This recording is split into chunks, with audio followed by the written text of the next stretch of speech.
All right, and then today, we have a visitor from far, far away today. And I'm going to let her tell you her story, but we had her on the radio yesterday, and then she went for a 20-mile run. So if that doesn't get you thinking like Lauren is an achiever, maybe the rest of her presentation will. So please welcome Lauren Force from Amigas. I think when I took Strength Finders, achiever showed up as 1 through 5 on the list, and then, so don't give me a to-do list because I will get it done.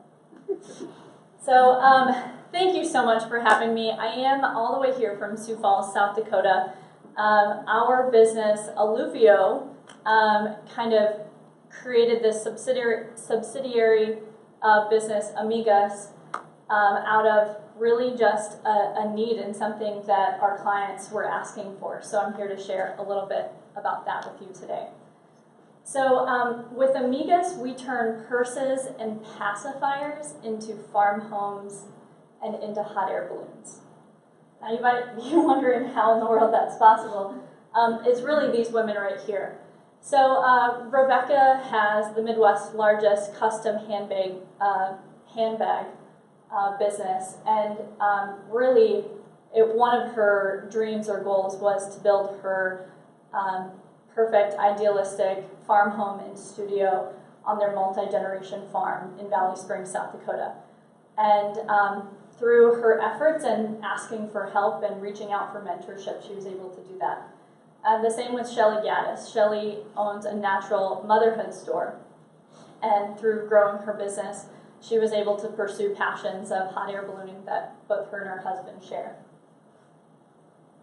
So before we move forward and really talk about what Amigas is, I would like to move backwards and kind of share its origin story, because really for us, this is a story of pivoting.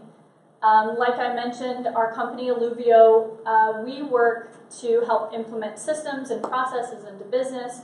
We're kind of in and out in a short time period, and our clients were asking for more. They were wanting more day-to-day advice. So we started this program called Amigo, where we put all of our clients into a Slack channel and checked in with them on a daily basis. This is something that we felt could be done fairly easily without them paying $150 an hour for consulting. So after about 6-7 months into the Amigo platform, Clint, my business partner, and I really like to take the opportunity to say, is this working? Anytime you do something new, it's always important to say, is this working? Who's loving it? Who's not loving it? Who's seeing traction from this and who isn't?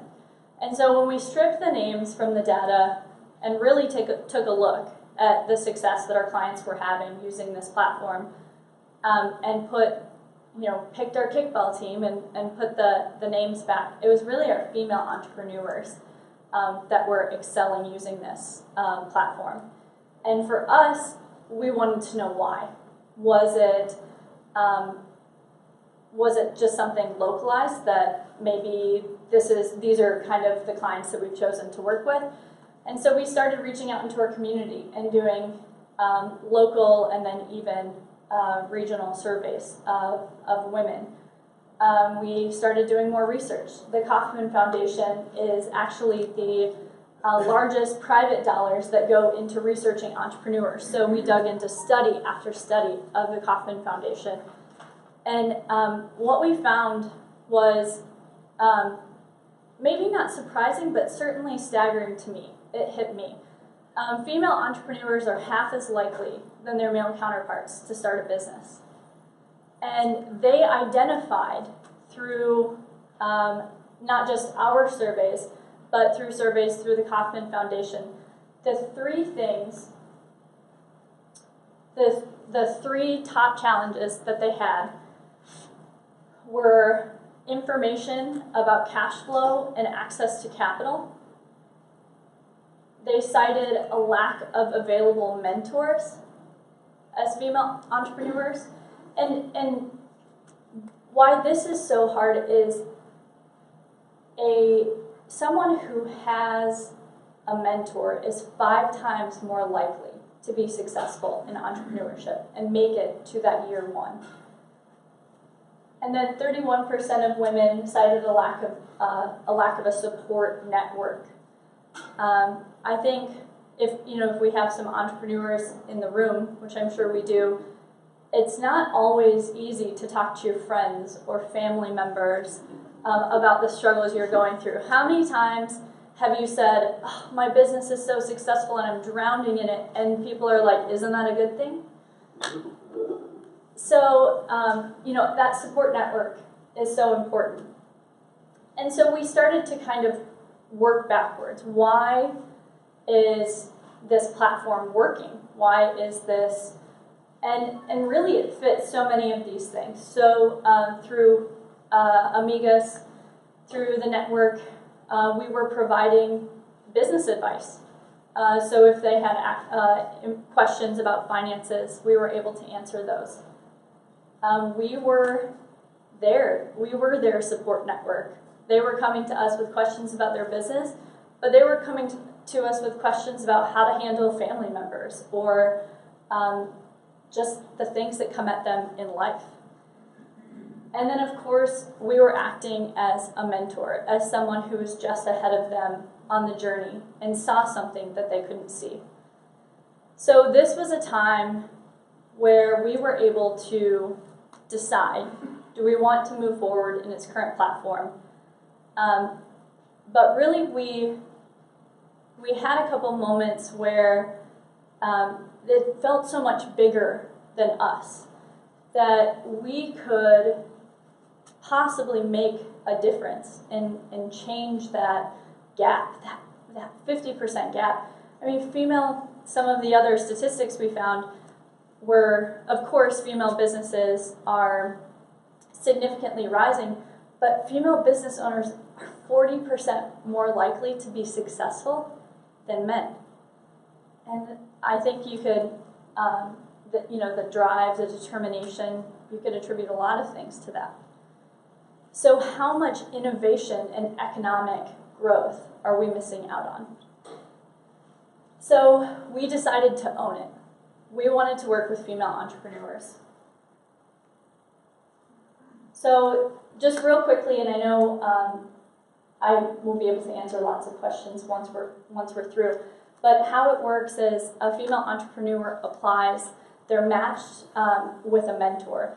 And this is one of the pivots that we made, is we really wanted to, instead of talk about business coaching, we wanted to own mentorship, because this is the important piece that entrepreneurs need. So they work directly with a mentor who's just ahead of them on the journey, not someone from SCORE who has 8 successful exits in a business and they can't really remember what it's like to be in their shoes now.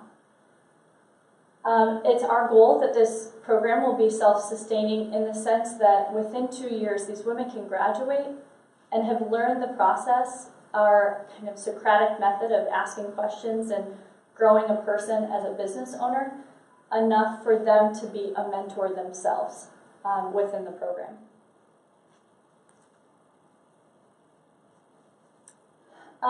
So just briefly, some things about our future. We'd love to get to the point where we have 100 amigas in our network, I guess you could say. And one of the reasons this is so important is once you get to that critical mass, it starts to become a community that operates on its own without you intervening. And so why this is so important is, in addition to the one-on-one mentorship in the Slack channel, they're all connected with each other.